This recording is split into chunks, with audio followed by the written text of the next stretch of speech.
welcome everybody. Thanks so much for coming today. I was asked to kind of talk a little bit about traffic issues in general in the city, but a lot of this is really more focused on traffic calming and the things that we hear from residents about traffic concerns. So I'll focus mostly on that. I did want to give a quick overview of kind of what my department is, engineering, because there's often people don't totally get what we do. So most of my job deals with our city's infrastructure in the public right-of-way. So I can't fix somebody's bad building, or I don't deal with developers a whole lot. There's a little bit of review that I do with them, but most of our stuff is roads, sidewalks, and then all the underground stuff, sewer, water main, all that sort of thing. And then of course traffic, that also falls under my purview. So that's what we're here to talk about today. So stuff I wanted to go over was make sure you all knew about what our Royal Oak Citizens Traffic Committee is, that it exists and what it does, because that's a really great place to start when you have concerns for your own neighborhood. And then I'll go into some of the traffic calming improvements that we've done over the years that might be upcoming next year. And I know road diets can be a hot, buzzworthy topic, so I will talk a little bit about that. And then end on non-motorized transportation in our city.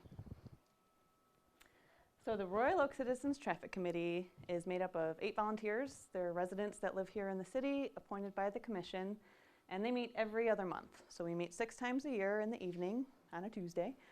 And basically residents, they send me concerns. I think this is a big problem, please fix it. And we look at it and make sure, is this actually a valid concern? And if so, we bring it to the committee and we say, this is what we think you should do. And then the committee says yes or no, and then they bring that to the city commission, who has the ultimate say on whether we do a project or whether nothing happens with whatever the issue was. The things we hear about most are speeding. In fact, that's probably 85% of the complaints that we get. People are speeding on my street and I don't like it. So we get that quite a bit. We also hear a lot about cut-through traffic, because a lot of people think their street is just for them. And I hate to break it to you, it is not just for you. It is for the use of the public. But there are cases where cut-through traffic is extreme and is a problem where you want to look at. So people often want to do stop signs, and sometimes they're warranted. They are often not. We don't use stop signs for speed control. And that's like a hard, fast rule that we are given from the Michigan Manual of Uniform Traffic Control Devices. Really long title. But that's the book that basically is our guiding principle that tells us what is okay, what is standardized for the state of Michigan and nationally, and gives us some really good guidelines for making traffic decisions. But yeah, stop signs are a common thing, and we usually have to explain to people, we can look and see if a stop sign's warranted, but it won't be there to fix a speeding issue. And then we hear permit parking. We haven't heard a whole lot of those in the past few years, but permit parking sometimes will get approved in areas maybe where there's a lot of business overflow, and business people are parking on people's streets and blocking driveways, and it's becoming a real problem. So those have been approved in the past, but like I said, they're not as common anymore. I think most of those have been addressed already. So we recently started using a request form online, kind of to track what people are asking for and have it a little bit more formalized, because before it was like a phone call or a quick email without a whole lot of information. So this kind of helps us track what everyone is asking for. It's a really simple form to fill out. And one big change that we brought to the committee and asked if they were okay with that is we want neighborhood support for these requests, because we found that we were spending a lot of staff time analyzing something and coming up with all sorts of designs, bringing it to the traffic committee, only to find out that the neighborhood was really upset about it, and nobody wanted this thing except this one resident. So now we've asked people, give us 2 neighbors and give us their email addresses so we can also invite them to the meeting, and let's make sure there's a little support for what you're asking for, and you're just not out there on your own on that. So moving on to traffic calming, we've been doing so much more traffic calming at the traffic committee table because it's really the biggest tool that we have to deal with speeding in the city. And like I said, that's our biggest complaint that we get. So we always start with speed complaints. We start with a traffic study, because all decisions that we make should be based on data, fact, right? We don't do feelings. We don't talk about kids getting run over by cars, even though that usually comes up. We look at facts and data to make decisions. So it always starts with a speed study, and the metric that we look at is called the 85th percentile speed. So that is the speed at which 85% of the drivers are either driving at that speed or slower. So on a residential street, the statutory limit is 25 miles per hour, right?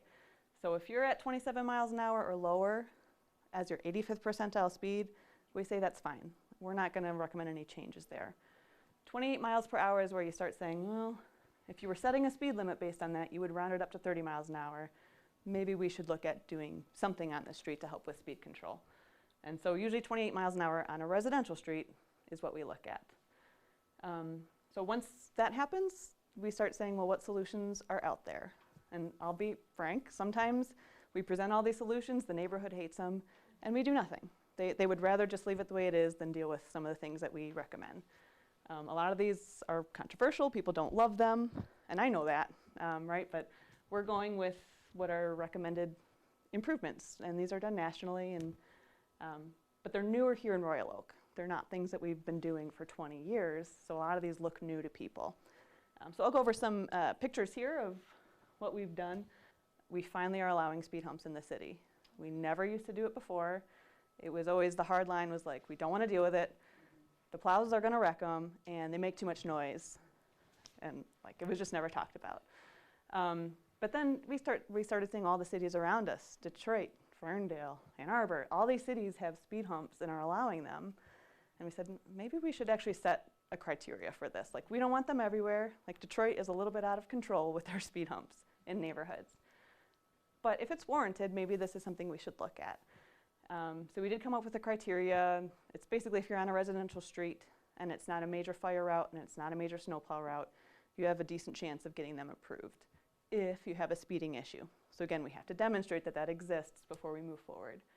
And then we would prepare a petition, get circulated to your street, and you need 65% to be in favor of speed humps in order for us to say, we recommend doing this. Because if you have a speed hump right in front of your house, you might feel a little more impacted than your neighbor who doesn't have it right by their house. They don't make a lot of noise, and I'll kind of explain that in a second, but it is right in front of your house, and you have a new sign right there as well. So we want 100% of those properties right there in front of the speed hump to be in favor of it as well. So our first ones that we installed were here on Merrill Avenue a couple years ago. Those were our first try at this. They're removable rubber speed humps, which I really liked because if it didn't work, you could take it out, right? That was the theory. And it's true, you can just take it out. But DPS installed them and they said, please don't ever do this again. I think it was like 280 bolts into the road. And it's like, if we take these out, you're gonna have 280 holes in the road. Like, you're gonna replace that panel anyways. So they said, if you're gonna keep doing these, like, can we just do concrete or asphalt and kind of keep us out of it? So, so that's Merrill. Here on the right, it's kind of hard to see, but that's Benjamin Avenue. And I guess it's ugly, it's winter, so it's not a beautiful picture. But what I'm trying to show is that this is a very gradual, gentle speed hump. These are not the big bumps that you see in parking lots. They're only 3.5 inches higher than the road, and it's a 12-foot wide speed hump that you drive over. So if you're going 25 miles an hour, your coffee will stay in the mug. You'll be fine. But if you're flying, you'll rise out of your seat a little bit. And so that's the idea behind these. They're not super loud and they're not super aggressive and in your face, but they do help with speed control. A couple other things that we've done are bump outs, and we have some chicanes coming up here. So bump outs are the whole idea behind a lot of traffic calming is just make it uncomfortable for drivers so that they slow down. Because if you're not totally sure what's going on, you tend to take your foot off the gas and just glide a little bit till you understand what's going on. So in this case, we have bump outs on Vincetta, which I know were controversial and learned a few lessons about that project. But the bump outs we made 10 feet wide. So normal lanes are 11 to 12 feet wide that you drive on, and the minimum you're allowed to do is 10 feet. So we made them as tiny as we could, so you feel like you kind of got to slow down as you pass these bump outs. And we don't do it to the whole road because we don't want to take away parking for people that live on Vincetta, right? So we just do them at the intersections where we could make it work. And we've done those on a few other streets as well. Some people love them, some people really hate them. So it just depends. And then on the bottom here, we are right where we are right here. This is the senior center on the bottom parking lot. This whole neighborhood of houses across the street from us here was really fed up with speeding, and I think primarily from high school traffic, you know, coming and going. And the speed data was there. So we looked at a few different options. Speed humps were not an option on this one. And so we did bump outs and we did chicanes, and I think we did a raised intersection to look at it. And ultimately the commission went with this chicane idea, which is basically you kind of have to do a serpentine motion as you drive down the road. So you're moving a little bit, you got to pay attention to what you're doing and not run into these islands that are out there. So this was one I thought the neighborhood would give me a big thumbs down on, and they were pretty supportive of it. We will see how they feel once they're installed. That's coming up in 2024. And I'm excited. I think these could be a really good solution, and it's the first set of chicanes that we've done in the city. So that'll be helpful to kind of get some data off of that as well. Other options that we look at, and we've done quite a few of these, are the median islands. You'll see in the middle of roads. We do those a lot on like the major roads, like the less major of roads, like half-mile roads, like Lincoln or Normandy. So I think this one on the left is Normandy from this past year. And so the idea here is twofold. Again, we're making those lanes uncomfortable to drive through, so you kind of feel like you should slow down. And then we're also giving people an island, a place to rest in the middle of the road. So you only have to make sure traffic is clear for one lane. And then if it's not open the other way, you can stay in the middle of the road safely before finishing crossing the road. So we've done those there. We have some in the downtown as well with the same idea. There it's 4 lanes that you have to cross over. So I think those were a good addition to help people, like at 6th Street, 2nd Street. That's a pretty uncomfortable place to cross at times.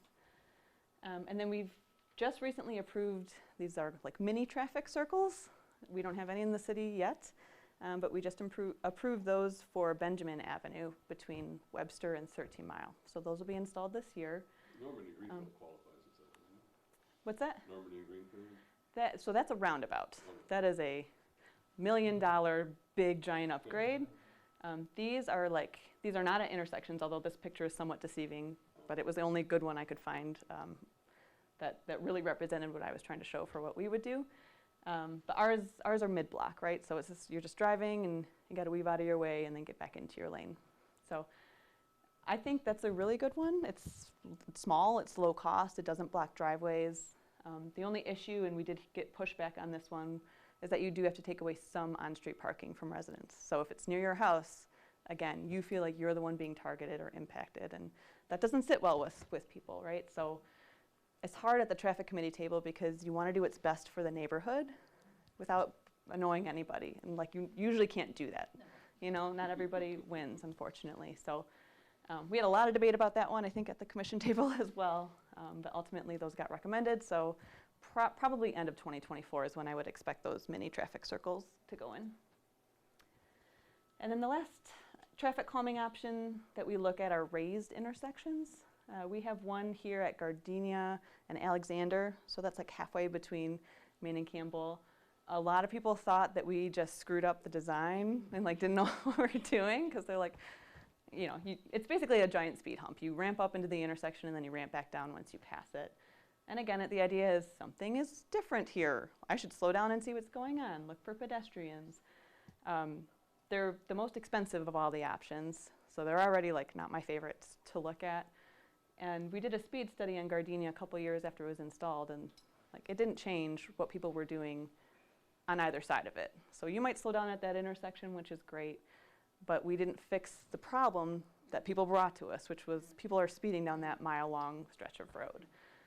So if we ever do those again, and I'll be hesitant to, I think they need to be in parallel. Either there are a couple of them, or you need that plus something else to slow people down beyond there, because it's really just a point in space as opposed to fixing a corridor that's speeding.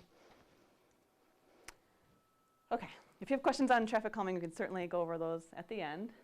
But now I'll go into lane conversions, also known as road diets. Our former city manager told me I wasn't allowed to say road diets because it's diet has such a negative connotation. So we should be calling these lane conversions, which they are. And I think the issue with these is, you know, people often feel like you are taking something away from them. If you say, you have 4 lanes and I'm going to take 1 lane away on the road, so you only have 3, right? The normal reaction is you are taking something away and you're making my life harder, so I'm against it. And that's what we heard, right? If you just tell that to the public, they're going to be against it, without kind of digging into the details and understanding the why. So when we look at roads like this, the idea is that we are right-sizing the road. We're making the road fit for the conditions that exist and for the conditions that we predict 20 years from now. Because we don't just look at the now, we actually do extrapolate out to the future just to make sure. You know, if we were in a city that was growing leaps and bounds and wasn't totally developed yet, we might not want to do a road diet. Royal Oak, we are built out. Like, we pretty much know what our traffic patterns are going to be doing over the next 20 years. So we look at a traffic study. The first indicator is traffic volume on a street. So if you have less than 20,000 vehicles per day on a road, there's a good chance it could work. Doesn't mean it's going to, but like, it's at least worth studying. Once you get past 20,000 vehicles per day, it's kind of like not worth the effort of doing a full-blown traffic study for it. And for reference, I think 11 mile is like 14,000 vehicles per day, just to give you a feel of like what that traffic looks and feels like. The other big thing you have to look at are what's going on at the intersections. Who's turning where, how many movements per hour, what does the AM peak hour look like, and the PM, so rush hour, you know, what's gonna happen then. And so we put all that into a model and see what's it doing right now, and if we change that, what's traffic gonna do? Does it show it backing up half a mile? Because if it does, we don't wanna do a road diet. But if we can make it work, it's something to consider. And usually what we are finding is it works well on those lower volume streets as long as you're giving dedicated right turn lanes at intersections. So if somebody can get over to a right turn lane and still let people make the through movement, it works really well. And then the final thing that we look at is optimizing traffic signals, again, just to help with the progression through the corridor. I didn't put it on here, but another big thing we look at is traffic safety. When you have 4-lane roads, like you see here in the before picture, you don't have a safe space to really make your left-hand turns, so you just sit and hope that the guy behind you doesn't plow into you and notices your blinker. So there's a fair amount of rear-end accidents on roads like that.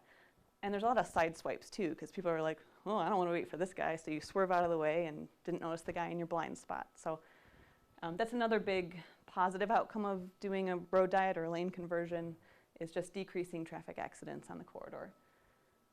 So the question is, when we have one of these, and we just went through one on Rochester Road, what do you do with the extra space? If you're going to take away a lane of traffic, you basically have 10 to 11 feet of pavement to do something with.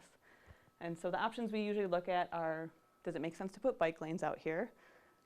Again, very controversial topic, but you could make them fit. Does it make sense? Do we have bike lanes somewhere else? Is it worth discussing? Also, grass, that's what we did on Rochester Road. We went for more green space instead of anything else. So that helps with stormwater runoff. We have less stormwater going into our pipes because it's soaking into that extra grass. Nice separation from the sidewalk. Somewhere in some spots along Rochester, it was like 3 feet. You were on the sidewalk and 3 feet away was like rushing traffic next to you, so it's kind of uncomfortable. And so now they have 8 feet. They got an extra 5 feet on either side of the road. So that turned out really nice and really, I think, beautified that corridor in a positive way. You can also look at parking, on-street parking. Usually you could only fit it on one side of the road because you only have 10 feet of space, right? So that's not enough for parking on both sides, but that's an option. So this is pretty drone footage of Rochester Road after we finish it this year. So this is looking north, and you can kind of see the fire station in the distance up by 13 Mile Road there. So we just finished that from Main Street to 13 Mile Road. It was, whether you like it or not, I'm extremely proud of that project. That was really hard work and really good coordination with that contractor. And I'm really happy with the outcomes. I drive that road every single day, all hours of the day, and I have not had issues with traffic congestion. We are planning to extend that up to 14 Mile Road in 2026. We have federal funds to help with that, so that's why it's in 2026 and not sooner. And that's, aside from 11 Mile Road, that's really all we're looking at. I think we've studied every other major road in the city, and it doesn't work elsewhere. Like, it doesn't work on Campbell, it doesn't work on Crooks, it doesn't work on the other mile roads that we have. 12 Mile we don't own, so I can't do anything there even if I wanted to, and I don't want to.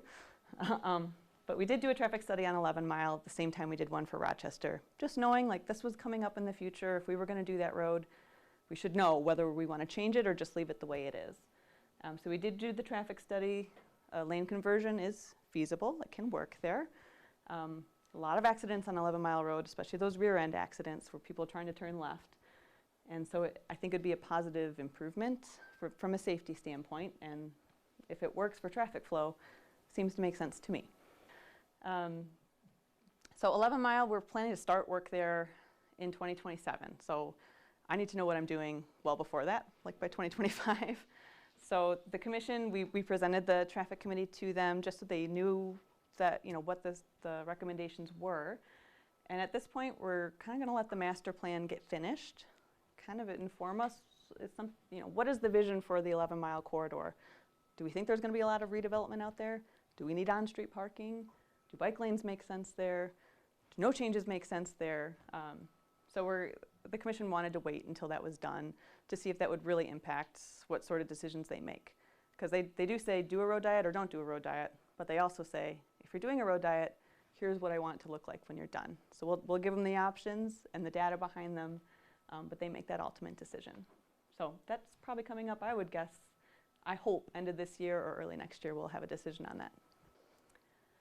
Last topic I wanted to go over briefly was our non-motorized transportation plan. We do have, it's old now, it's 2011 plan, but the guidance and the recommendations in there really do still follow what we're trying to do. And in fact, I think we're kind of growing more and more and have more of a focus on that than we ever had in the past. And I think still now, sidewalks were like the big push that we really wanted to make sure we had an amazing walkable city. You could walk anywhere you wanted to safely. And for the most part, I think that's been achieved. Almost every single street has sidewalks on both sides of the road. And if there isn't, there's a good reason for it. And we reevaluate that every time we're in your area of the city. So you are probably all familiar from sidewalk bills that we go through. We're on a 6-year cycle to get through the city and basically fix deficient sidewalks, trip hazards, all those sorts of things, just to make sure we have a city that has really good walkable sidewalks. And so right now we have you can't really see the numbers, sorry, it's a little fuzzy, but through 2026, that will be the end of our current sidewalk program. So 2026 is kind of in the upper right corner of the city here. After that, the commission has given us the green light to stop billing people for a little while and just use our road millage dollars to do the sidewalk program, which I'm really excited about because billing people is no fun for either of us. Like, neither side likes it. It is important, obviously, and necessary, but now that we actually have a funding source for it, we can really dedicate that to doing sidewalks. And what I'm also excited about is we can start focusing more on our handicap ramps at all the intersections. Because before, it's like that's a city cost. We don't bill that part to homeowners, and we didn't really have a set up funding source to do a comprehensive change of all these ramps, and a lot of them are not compliant. So we'll also be looking way more scrutiny at those as we go through the road millage. So I already touched a little bit on refuge islands because we use them as traffic calming, but we also just use them to help with mobility throughout the city. So like I said, we'll put these on some of our not so major roads. So a Normandy, Lincoln, Gardenia, just so it's a little bit easier to cross over the road. And then you're also just kind of helping slow down traffic, ideally. Does it always work? It probably doesn't always slow down traffic, but it's definitely safer for pedestrians. We also have, just kind of going on with non-motorized transportation, we have our bike route system throughout the city. So, again, bikes are controversial. Some people absolutely hate them and think they shouldn't be here. Some people are extremely passionate and want more and more, and they want them everywhere. And finding that balance, I'm glad I'm not a commissioner because it is hard, and you never please everybody. But what we've done, this was back in 2013, is when we created this whole system or network throughout our city so that people knew where you could get through the city on comfortable roads. They're all signed for bike routes. For the most part, all the green streets are just low volume, comfortable residential streets to bike through. So that's more for people that want to take a bike ride, maybe with their kids, but they don't want to be on Main Street because that is a stressful bike lane in my opinion. We also have dedicated bike lanes on 4th Street. Those are the best ones. I love those because they're protected, they're wide, and that's also a low volume road. I wish I could do that everywhere, but that street just has so much space to work with, so they really worked well there. And then the goal was make sure we had a north-south route to get throughout the city. So we did our best with bike lanes, but as you get through the downtown, we just could not fit them on the roads there and still have the parking, or even just fit the bike lane in general, because parts of like Washington are just really narrow. So the orange lines on the map here are where we actually have specific bike lanes. And you can see they really aren't all over the city. There's a couple corridors, and that's about it. And as of now, I don't think there's any plans to add to that. I'm not saying that we won't, but there isn't really a game plan or a goal to do more of them in the city unless the project warrants it. And then just want to touch a little bit on the master plan. I'm not super involved in that. In fact, this is my first year really even looking at it. I never paid attention to it much because I just, I do what the commission directs me to do. But this master plan will have a lot of information on non-motorized transportation, and I think it's going to help me do our capital improvement plan and actually program some improvements in areas that it's the most warranted, so that we're not just guessing and putting in improvements because we're doing a project there. This might be a more planned approach for areas where the need is the highest to make some sort of non-motorized improvement. So looking forward to that coming out and getting some input from there. And Okay. thank you, by the way, Holly. Yeah.